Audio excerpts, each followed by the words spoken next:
It always helps me a whole lot to have a little dip of snuff in my mouth when I get started. I picked that up when I was a teenager, chawing tobacco, and then my cousins got me started on that birch snuff, and of course that's quite common in this part of the country. Bobby, why don't you introduce yourself a little bit, just on the tape, just so we'll have that, and then go Okay. into whatever song you want to do. Well, my name is Bobby McMillon, and I live here in Lenoir, just on the outskirts of town, with my grandmother and granddaddy, Dewey and Rosie Woody, and I'm going to try to sing some of the songs that I growed up around among my family and friends and the people I've known. My daddy's people came out of Cobb County, Tennessee, near Cosby, and I learned a lot of the old love songs from them, and a lot of the old meeting house songs. On that side of the family, most of the members are Primitive Baptists, and a lot of the tales and songs that I come by along through the years came from my mother's people from up in Mitchell and Yancey County, North Carolina, in the Blue Ridge.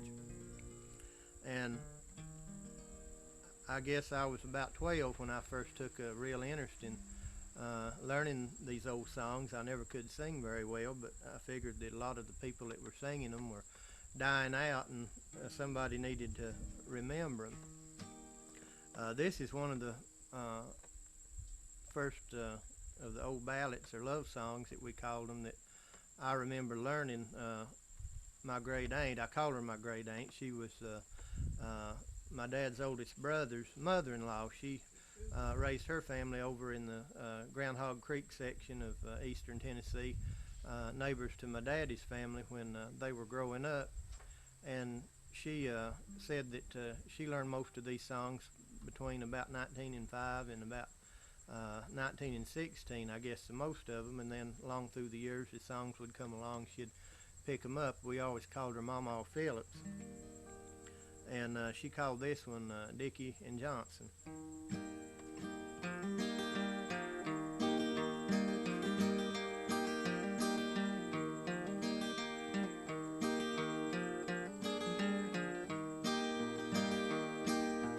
Dickie said to Johnson one cold winter day, "Let's ride up on the mountain and pass the time away."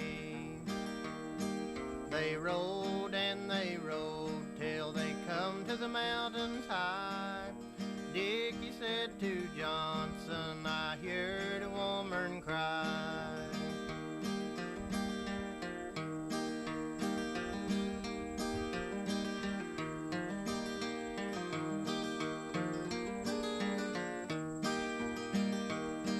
They looked off to their right and they looked off to their left.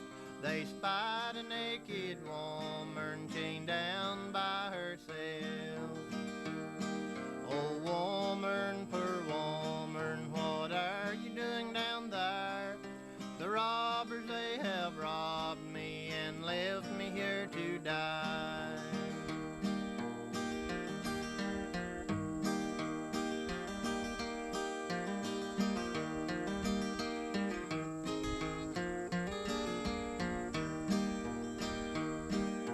Dickie been kind-hearted and easy for to mind. He wrapped her in his overcoat and put her up behind. They rid and they rid 10,000 miles or more. They spied 7 robbers all standing in a row. Then Johnson said to Dickie, "We'd better take wings and fly." But Dickie said to Johnson, "Before I fly, I'll die."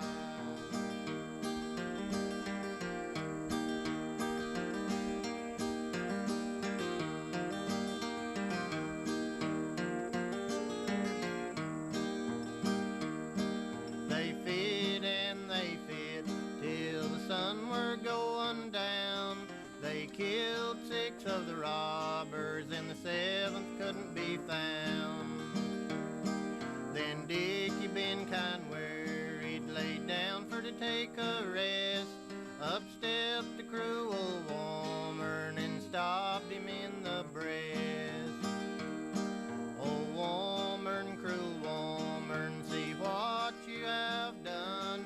You killed the bravest soldier that ever fired a gun.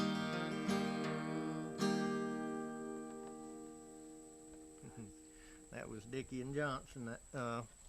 My dad know just a verse or two of it, and first time I ever heard him go over it, he ended it up saying, "You've killed the bravest cowboy that ever fired a gun." And I know that when he come up, people were real interested in westerns, and I think that might have influenced it. I believe that later on he repeated that again and said soldier. But Aunt Deli Norton over in Madison County, she has a version of that just real close to it. She says that Dickie rocked her in his big gray coat, and anyway, the woman was a decoy, the bait to draw them into the robbers that were going to kill them. And it always has sort of a sad ending, though. A song like that seemed like it ought to come out right, but she slipped up and done him in. I'm going to sing you just a little bit of one that I learned from Granny Dale over in Madison, and Uncle Kaz Wallen. I don't remember exactly where they learned it growing up over the years, but back in the early days of this century, there were a lot of logging going on, and a lot of times folks would be gone off for months at a time and come back, and they'd be singing new songs, and people in the community would learn them along with the ones that they'd had passed along. And I'm not sure exactly where this can come from, but they used to sing this, if I can get in the right key of it.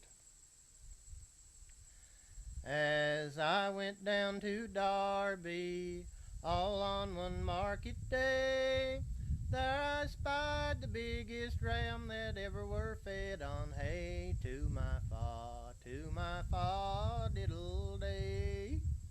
Now the wool on this ram's back, it were so very high, the eagles built their nest in it, for I heard the young ones cry. To my fa, diddle day. Now the wool on this ram's belly, it growed down to the ground. The devil cut it off, and he made himself a gown. To my fa, diddle day. Now this ram's head were as big as Noah's Ark. A dog run up its nostrils and turned around and barked. To my fa, diddle day. Now this ram had 4 feet on which to stand. When it set 'em on the ground, they measured a mile around. To my fa, diddle day. Now this ram had its horns that reach up to the moon. A man went up in January and didn't get back till June. To my fa, diddle day. Now this ram's horns, they grew so far apart, it took a crow a month or 2 to fly from horn to horn. To my fa, diddle day. Now this ram had a tooth that were holler as a horn, and when they took the measure, it held a barrel of corn. To my fa, diddle day. Now the man who cut this ram's throat, he stood knee-deep in blood, and the man that held the vessel got washed away in the flood. To my fa, diddle day. Now the blood from this ram, sir, run 40 miles or more. It turned of 30 quarter mil that never been turned before. To my fa, diddle day. Now the man that owned this ram must have been independence rich, and the man who wrote this song was a lying son of a gun. To my fa, diddle day. And that's see it. This song from Roth Ellison and some of my mother's first cousins that live over in Elizabethton, Tennessee, and first one in another. I've done this for a long time. There was an old man lived under the hill. If he ain't moved away, he's a living there still. Sing fi, diddle-I, diddle-I, fi, diddle-I, diddle-I day. Well, he hitched up his horse and he went out to plow, and how he got around I don't know how. Sing fi, diddle-I, diddle-I, fi, diddle-I, diddle-I day. Well, the devil he come to the man at his gate, says, one of your family I'm gwine to take. Sing fi, diddle-I, diddle-I, fi, diddle-I, diddle-I day. Well, the old man cried, I am undone, he's come to take my oldest son. Sing fi, diddle-I, diddle-I, fi, diddle-I, diddle-I day. Well, it ain't your son or your daughter I crave, but your old stolen woman, it's her I'll have. Fi, diddle-I, diddle-I, fi, diddle-I, diddle-I day. Take her on, Mr. Devil, with a joy in my heart, and I hope to God that you never shall part. Sing fi, diddle-I, diddle-I, fi, diddle-I, diddle-I day. So he put her up in an old tow sack, and he looked like a camel with a hump on its back. Fi, diddle-I, diddle-I, fi, diddle-I, diddle-I day. He packed her down to the forks of the road, says, get down, old lady, you're a hell of a load. Sing fi, diddle-I, diddle-I, fi, diddle-I, diddle-I day. Then he toted her off to the gates of hell, says, punch up the fire, boys, start your well. Fi, diddle-I, diddle-I, fi, diddle-I, diddle-I day. Along come a little devil a-dragging up a chain. She picked up a hatchet and she hacked out its brains. Sang fi, diddle-I, diddle-I, fi, diddle-I, diddle-I day. Another little smoke devil come a-climbing up there. She up with her foot and kicked it in the fire. Sang fi, diddle-I, diddle-I, fi, diddle-I, diddle-I day. 5 more little devils come a-scooting down the wall. Says, take her back, pal, before she kills us all. Fi, diddle-I, diddle-I, fi, diddle-I, diddle-I day. It's what to do with her, I cannot tell. She ain't fit for heaven and she won't do for hell. Sing fi, diddle-I, diddle-I, fi, diddle-I, diddle-I day. One day the old man were a-peeping through the crack, and he spied the old devil come a-wagging her back. Sing fi, diddle-I, diddle-I, fi, diddle-I, diddle-I day.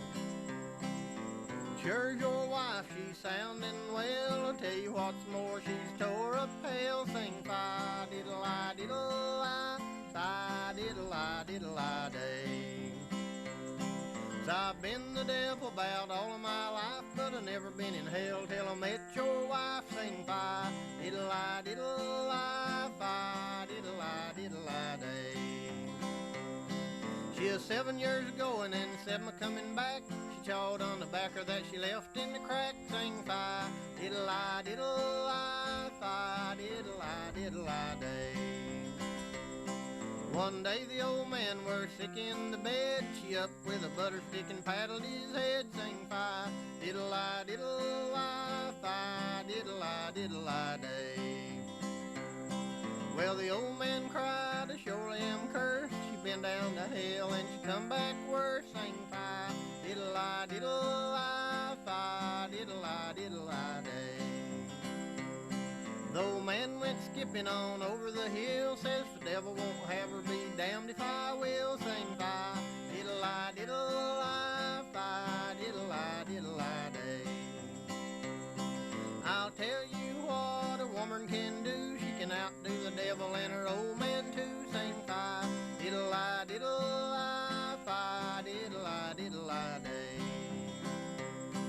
This shows that the women is better than the men.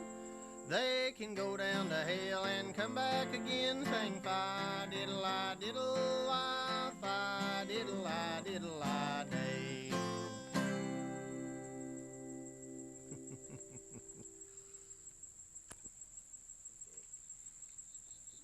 This is another one that Mama Phillips used to sing me.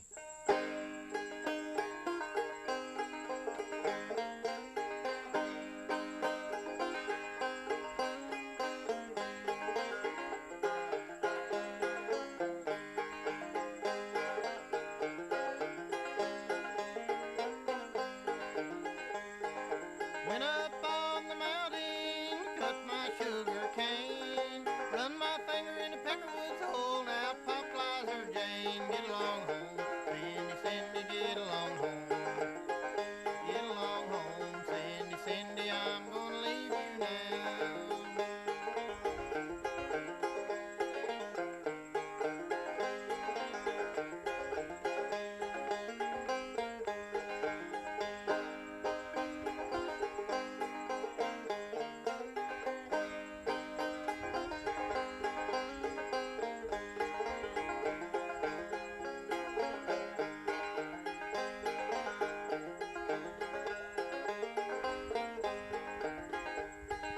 Cindy got religion, she'd had it twice before, but when she heard my banjo play, she the first jumps on the floor. Get along home, Cindy, Cindy, get along home.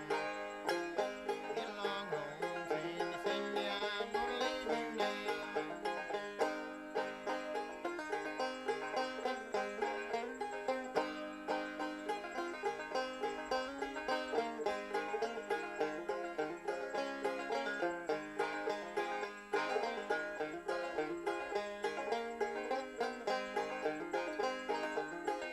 Cindy went to meeting, how happy she did shout. She got so full of glory, she tore her stocking heels out. Get along home, Cindy, Cindy, get along home.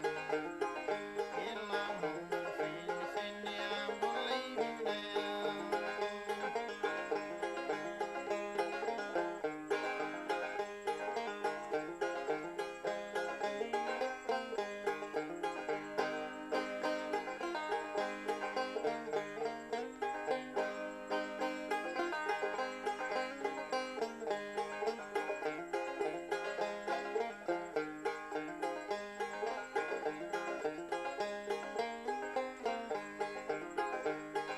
Mossy had a yaller gal, he brought her from the south.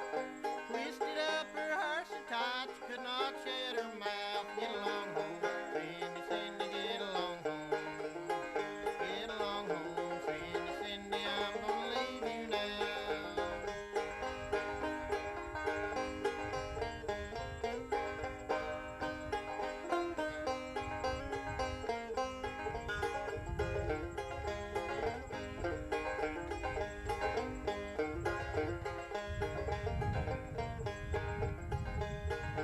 Wish I had an apple hanging from a tree.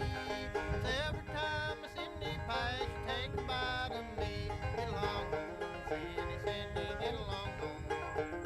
Get along home, Cindy, Cindy, I'm gonna leave you now.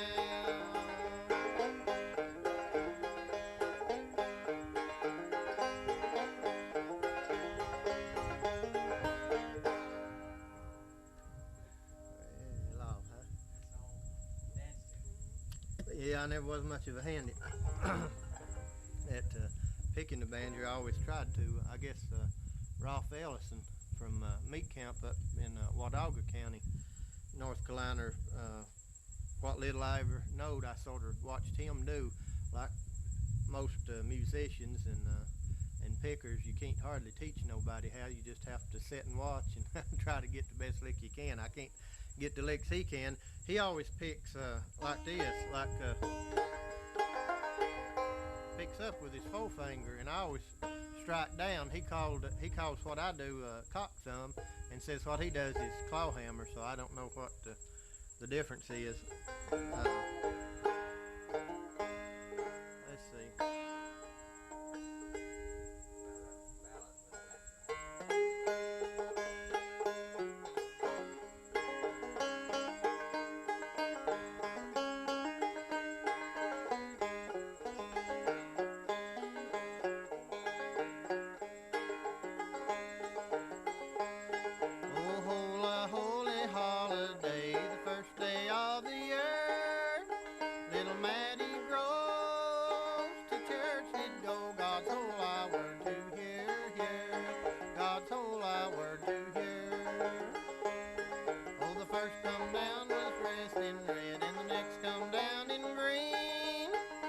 next come down is Lord Daniel's wife, as fine as any queen, as fine as any queen. She stepped up to little Matty Grove, saying, come and go along with me. She said, my husband's not at home tonight, he's in some fur country, he's in some fur country.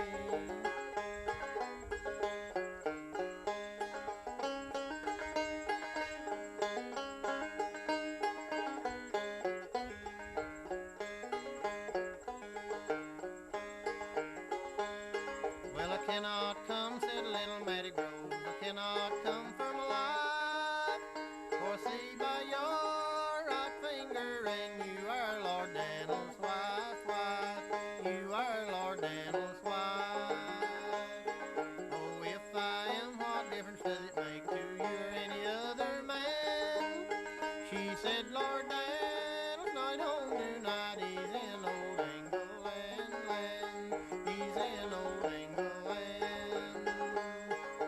Matty Grove said to one of his men, see the fair lady dressed in white, although she is Lord Daniel's wife, I'll be with her tonight, I'll be with her tonight. Well, a little booty were standing by, and he heard every word that is said. He said, if I live till broad daylight, Lord Daniel shall hear this news, Lord Daniel shall hear this news. Had about 20 miles for to go that night, and 10 of them he run, and he run till he come to the broken down bridge, and he bent to his breast and swum, bent to his breast and swum till he come to the broad river bank, and he got to his feet and he run till he come to King Henry's hall, and he rattled at the bells and he rung, rattled at the bells and he rung.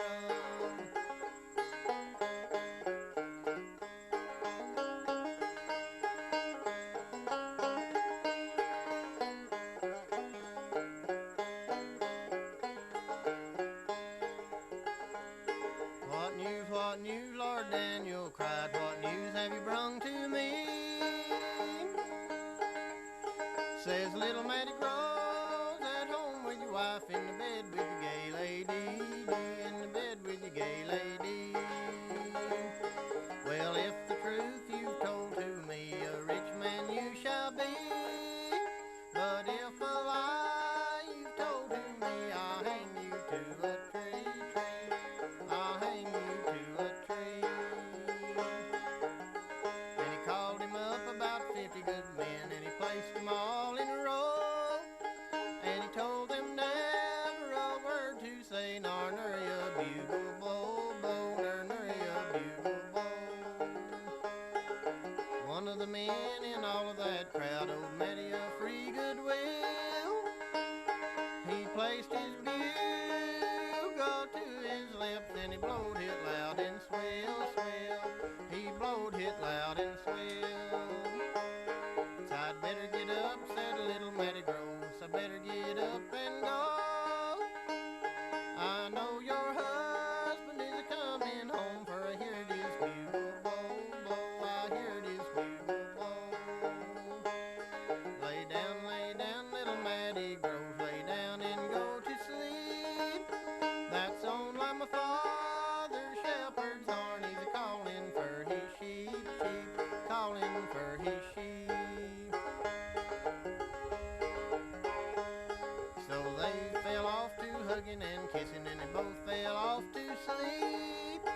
And when they woke, it was broad daylight, Lord Dan was at their feet, Lord Dan was at their feet. Get up, little Matthew Groves, get up while you still can. I never intend for to have it said I slow a naked man, slow a naked man. I can't get up, said little Matty Groves, I can't get up for my life, for there you have two glittering swords, and me not as much as a knife, me not as much as a knife.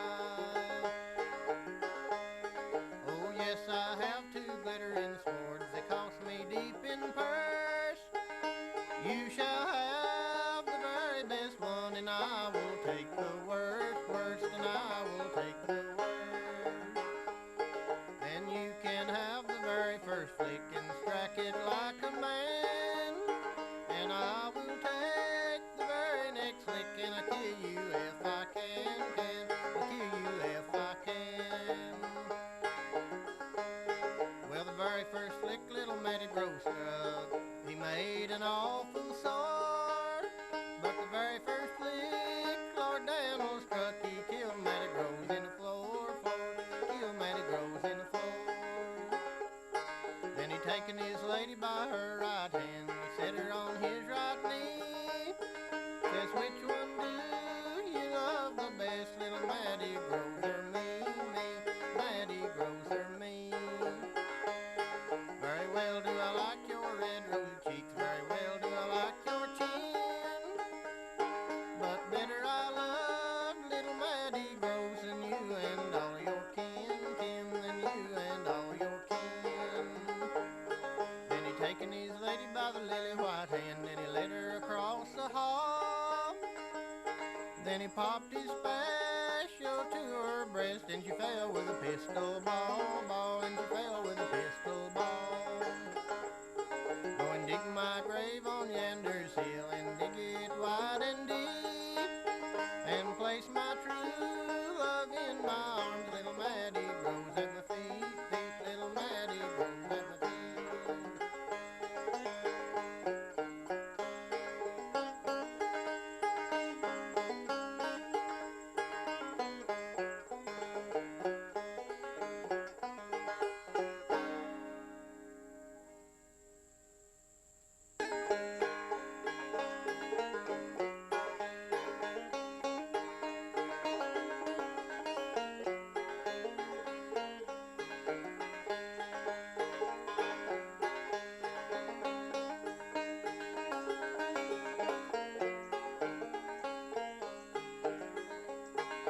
I'm gonna get me a new true love to tell my troubles to.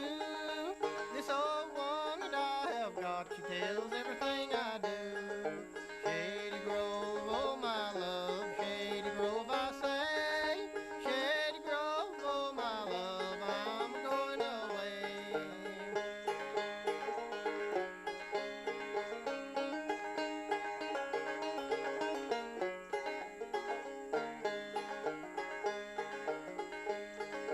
When I was a little boy sitting by the stove, told my mammy when I got grown I'd go on the Shady Grove. Shady Grove, oh my love, Shady Grove I say. Shady Grove, oh my love, I'm going away.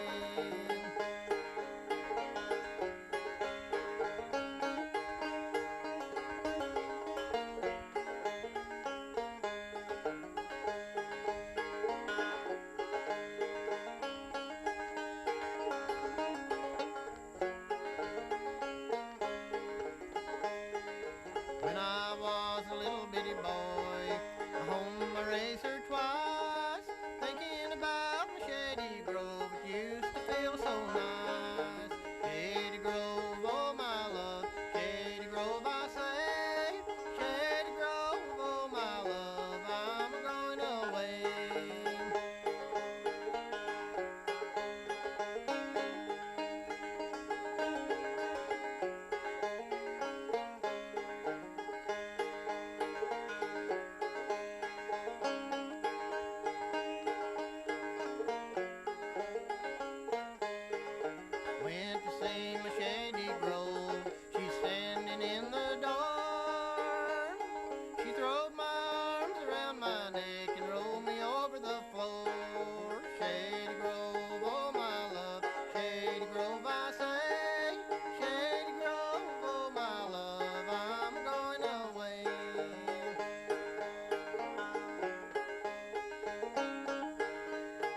this is the way that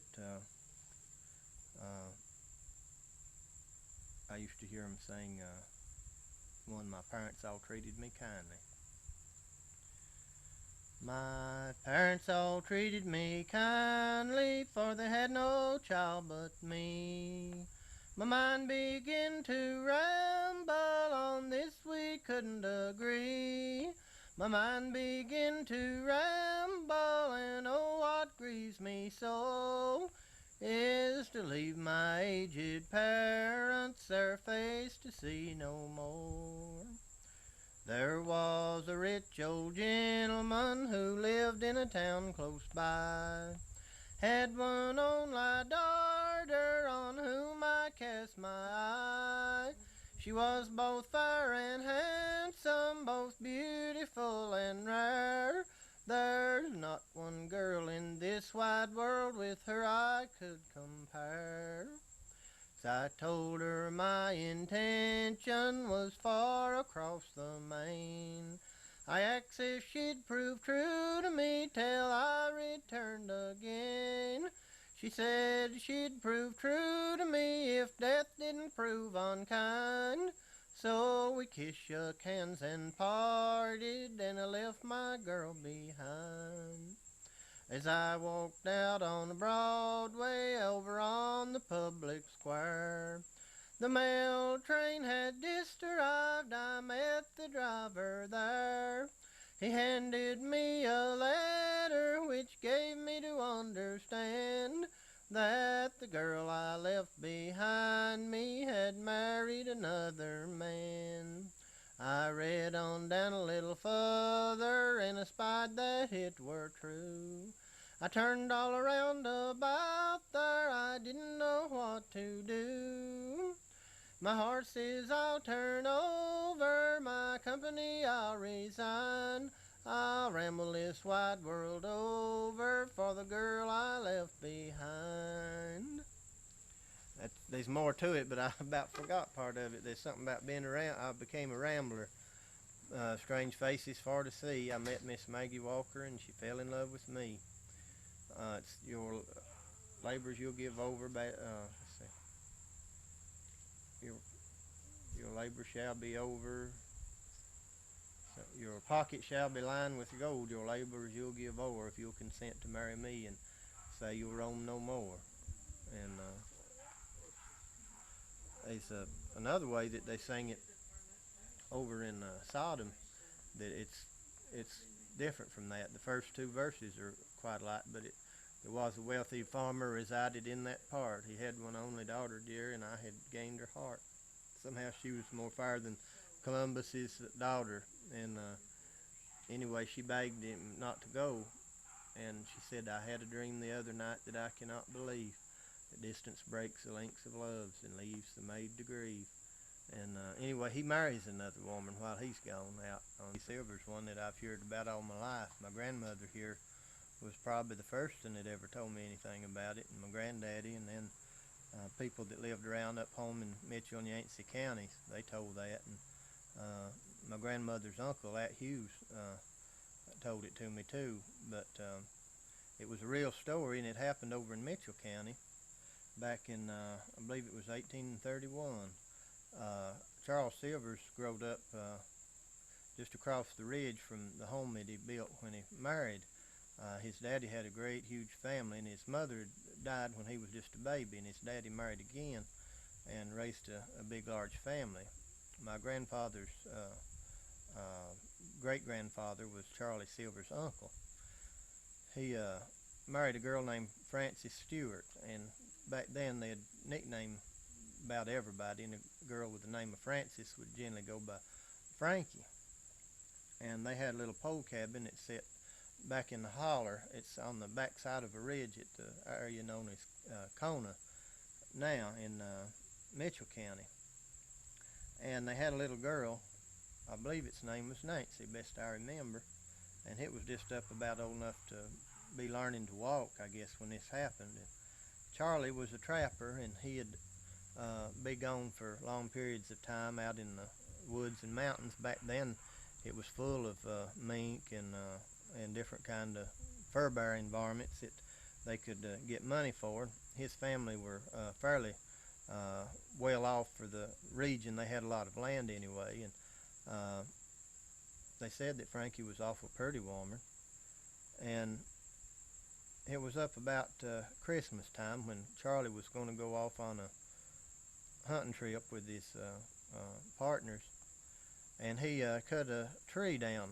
The snow was knee deep, and they said that I believe it was a firewood tree, they claimed, and he cut it down and chopped it up and split it and ricked it up so that Frankie would have wood to do through Christmas while he was gone. And he come in after cutting the tree that day and sat down to eat supper. When he got done, he laid down on a pallet in front of the fireplace and had the baby there with him. And he went to sleep, and as they say, Frankie picked up the baby and took it in the back room and put it in the bed. And she come back and took his axe. And they claim, some claims that she raised back to hit him. He'd smile at her in his sleep. I don't know where he did or not, but anyway, they claim she gave him a blow to the head, and he jumped up and screamed, "God bless the child." And it scared her so bad she jumped under the covers and hid till she heard him hit the floor, and came back and went over him with that axe. Wound him up pretty good, I guess. And she burned him all night, all the parts that would burn in the fireplace, and used that wood, used every bit of it, I think, that he'd cut up that day to burn him with. And then took his head and hid it in a holler stump and got his lights, you know, that's the parts that won't burn, and put on his boots and went down the holler toward the river and hid his lights under a sort of a shelving rock down there alongside on the right side of the branches you're going down the mountain, down the holler. And then went on down to the river wearing his boots, putting tracks in the snow. And I think she took a big stick or something and punched holes in the ice. It was froze over by then, and she backtracked it to the house. Well, after a few days, people got to asking about him. She put out word that he'd gone over the river, I think, to get some hay for the cows, or maybe to get some Christmas liquor or something, and hadn't ever come back. And so they put out word he was missing, and they searched and hunted around there and tried to see if he had went through the ice, and couldn't find no sign of him. And his daddy and some other folks, men or maybe young'uns, they heard about a man up in around Mountain City, Tennessee, that supposed to had a slave that owned a conjure ball, they called it. It was some kind of little ball, I don't know what it's made out of, had some kind of hair or something around it that it hung from. And you could ask it questions, and it would swing in the direction of where something happened. Well, they said that that the slave was off working somewhere, but the man that owned him claimed that thought he could use it. And so they start to ask it questions, like, did he go out from the house and go down this way? He'd just sort of circle around. Well, did he go, something else happened this way? He'd all just circle around. Finally, the man told him, said, "Do you reckon the man could have died at home?" So that's the only thing they come away with. But by the time they got back, Frankie was arrested. And they said that a friend of Charlie's, maybe one of the trappers, I believe his name was Jack or Jake Willis, Collis, he's a Collis. And he'd been watching the cabin, and one morning Frankie went over the hill to her mammy-in-law's. He went down there and slipped in the cabin and looked around. He noticed that the ashes was kind of greasy, and I guess they hadn't been took out. It was between New Christmas and Old Christmas, and you wouldn't take out ashes, and I don't know if it was a warm spell and she hadn't been using it or the fire much, but anyway, they said the ashes was greasy. He looked around, he found chip marks on the floor and what looked like some blood stains, and he lifted the puncheons, the floorboards up. They had hooks at the end. He found blood in the dirt underneath there and chips of bone, it looked like. So I reckon he went and reported to the local magistrate, and they took out a warrant for Frankie, and and her mother and her youngest brother. They claimed that they had a hand in it. Well, the county seat was in Morganton, in Burke County. That was Burke County at that time. It was before all of them was divided up. And they took her down there to arraign her, I guess, after a few days. And they called in my great-great-great-grandfather as a witness, and several members of the family and some neighbors around there.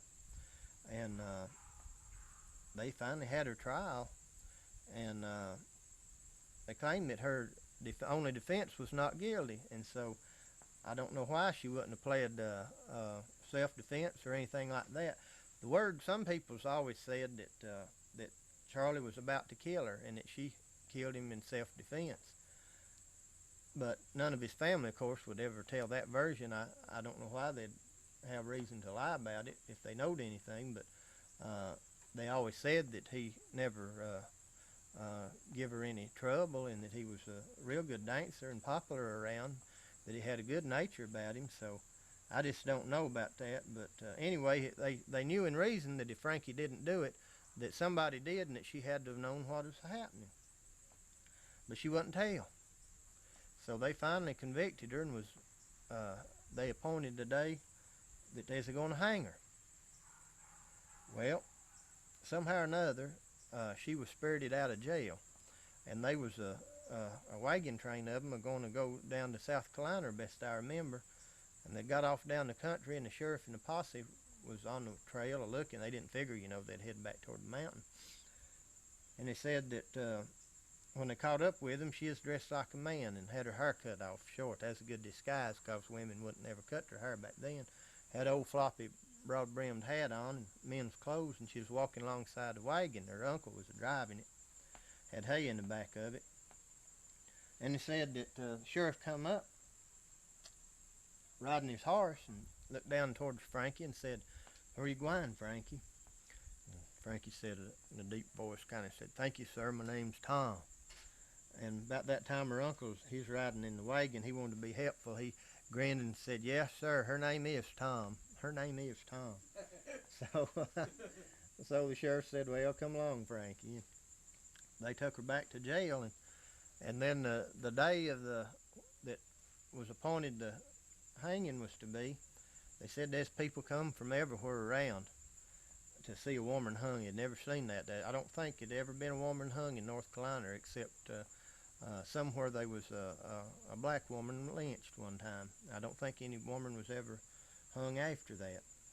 Well, they said that she got up there, and they thought she started to tell something. And her daddy and mother was in the crowd, and her mother hollered out, "Die with it in you, Frankie, die with it in you." And she never told it. But they said that she'd composed a song while she was in jail, and that they let her sing that before they hung her. That's her last words, I guess. And after they hung her, they claimed that her pap and some of the boys had dug several graves around, because it was in the high summer when it's hot, and they thought that that some of the grave robbers would try to dig her up. The colleges were studying into diseases and stuff then, and were always wanting cadavers, and you never heard tell of a woman being executed much, and they were just afraid they'd dig her up. But before they ever got her back across the mountain, the hot weather done its job on her, and they said that they dug a grave up at the head of Lake James in McDowell County on the old road back across the Blue Ridge, and that they buried her up there. I used to know a girl whose grandfather had pointed out where the grave was at, and I'm not sure if anybody ever marked it or not. But Charlie, his remains, was what they could get of him, was put back together, and they buried him in the Silvers' graveyard. It's up on the ridge between his house and his mother and daddy's house. And anyway, they say that Frankie's mother, who was given custody of the child for a while, she got bit by a copperhead and died later. And some of her brothers was eventually, they migrated over into Kentucky, and they got hung for horse thieving, and I believe her daddy got struck and killed by lightning. So about every one of them finally come to some bad end, and I guess folks, thought that was the justice that they was getting back. But nobody ever knowed for sure where she done it by herself or not. I don't think anybody ever really thought that they did. And Uncle Will Silvers used to tell my granddad that he thought why they killed him was because they wanted Charlie to sell his land there to get up enough money to move west. They wanted to move west, and even back then people had to have something to go on. You didn't just, have everything at your disposal to make a long journey with, and they needed the funds that they could get from the sale of the property, and Charlie wouldn't go, and evidently they was that mad or something. Maybe they thought they got rid of him, they could all go. But and then you never know, Frankie may not have wanted to kill him. Maybe they, it's hard to reason how people does things like that, but they could have just come in and done it, and them being her family, she just felt obligated not to tell, even if she didn't have a hand in it. So this is a little bit of the ballad that they used to sing. There's two tunes of it that I know of. One that they used to sing around here, and by the way, the folklore of it got spread around over the years, so that in the outlying counties around Burt County now, people in Caldwell used to think that it happened just outside of Morganton, and some of the folks up in Watauga County thought it happened in Wilkes County, and they even had a version of it saying that she drove a nail through his temple is how she killed him. But I don't think that was ever, I don't know who come up with that, but I never did hear it told ever anything about any nail or like that. But that's just the way stories roll over and over, and they claim that that's where the song about Frankie and Albert come from, and then later on Frankie and Johnny, that was the little germ that started it all, and it added on, rolled down through the years, and eventually turned into, combined with other stories that happened, and finally came out like that. But this is the way they say that, or the song that they claim that she sang on the scaffold, or just a part of it. There's about 16 verses, and I don't know where I can remember them all or not, but this is one of the tunes of it. This dreadful dark and dismal day has swept my glories all away. My sun goes down, my days are past, and I must leave this world at last. O Lord, what will become of me? I am condemned, you all now see. To heaven or hell my soul must fly, all in a moment when I die. Judge Daniels has my sentence passed. These prison walls I leave at last. Nothing to cheer my drooping head until I'm numbered with the dead.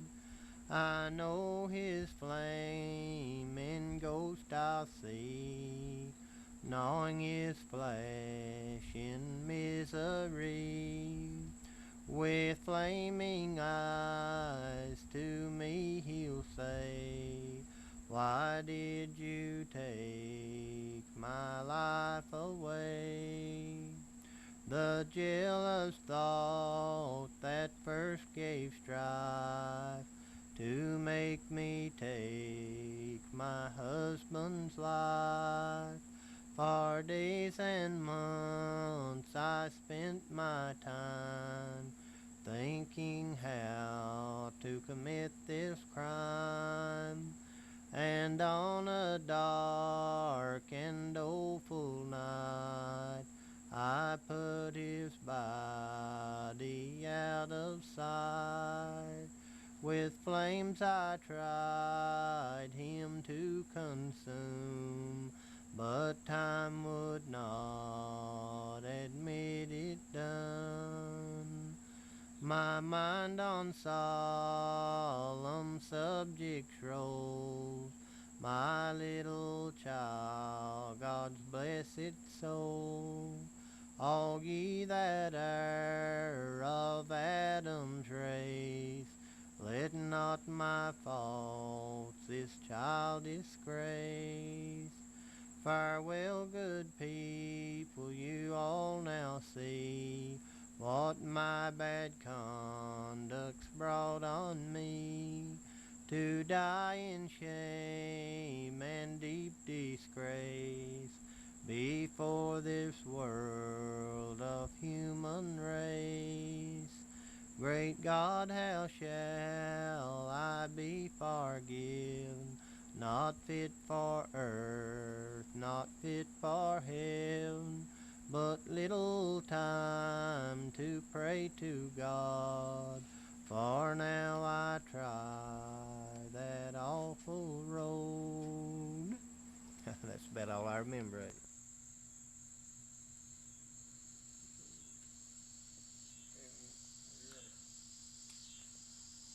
Well, when I was a little boy, they used to tell a lot of old tales, and this is one about a feller. He was out in the. It's the wrong button. There's a little boy one time. He was out in a tater patch digging up taters. It was a real windy day, and he had his tater digger going into the hills and pulling back dirt. And he finally struck in or something. Couldn't hardly pull it up, and he dug it in his heels in the dirt and jerked real hard until he fell down backwards and got up and knocked the clods off the end of the tater digger, and there's a big old bloody piece of meat there on the end of his tater digger. Well, he got to studying about what he could do with it, and he got to thinking they didn't have no middlings at home, and he'd just go and skin it and cut it up and salt it real good and put it in the bean pot that evening as having soup beans for supper. So he slipped it in the bean pot, and they cooked it up, and had the best eatings you ever tasted that evening. Just dripped down your chin, they said. And that night, his mother and daddy was going to have to go somewhere and set up if somebody's sick, and they left him there at the house to look after his sister and his baby brother Billy. And they lived in an old log house, old huge log house, had a big long room downstairs in the front with beds in it and trundle beds underneath and fireplace, and they used to sleep in the loft, but when their parents would be gone, they'd lay in their bed till they got back. Had a big old thick door. There wasn't no electric back then, no lights, just had oil lamps to see by, but they could bar that door from the inside. And the boy's pap told him to look at her sister and brother Billy, and when the fire died out, to go to bed. Well, he didn't like to go to bed, and he's supposed to, and he thought as long as the fire kept burning, be all right to stay up. And so he kept chunking logs in there when the fire died down. They'd play games like hoopy hide and jack in the bush. And finally, they got sleepy and just let the fire die out, and they just slept in the bed there, their mother and dad's bed. Just about dozed off when the little boy heard something coming. He heard like a thump racket, thump, thump. Never thump, but they could hear. There'd be a noise behind it like sound like something dragging through dead leaves. Thump, thump. Well, he's sitting up in the bed by the time the door rattled. His chin was laying down there on the kivers, and his elbows halfway up his arm, and his tongue laying over on the floor. His eyes that big. Listening, he got to hear it going around the house. Thump, thump. Went all the way around till he heard something scratching on the chimney rock. Scratch, scratch. Got a little higher and higher till he knowed it was up on the house, on the chimney top, and he didn't figure it was Santa Claus. And he knowed the only way to find out who or what it was to look up in the chimney. Well, he turned over and said, "Sister." She said, "What?" He said, "Honey, step over at the fireplace, sugar, and peep up and see what's making that choir racket." "Who?" Said, "You." She said, "You ain't talking to me." Said, "Yours deep in the mud as I am in the mire." Said, "You go find out. Get Brother Billy to do it. He ain't got no better sense." She said, "Billy." Billy said, "What?" Said, "Honey, slip over at the fireplace, sugar, and see what's making that choir racket." He said, "That can't be your mouth a talking. It knows better." Said, "You just go over there and find out." So the quarreled real quiet like for a minute, and finally the sister got up. She edged over there in the dark. It's a good thing she didn't knock over chairs, or they'd all had heart attacks. Looked up through the chimney and seen a shadow up there. Well, there's some fire coals kind of hot down there in the ashes, and she blowed on one, got a little flame a-going, looked back up, and when she did, said her heart just about stopped. Said he coming down through there head foremost was the awfulest boogery man that she ever seen in her life. Said he must have been dug in by his feet. She couldn't see him, for the bulk of him took up all that space in the chimney.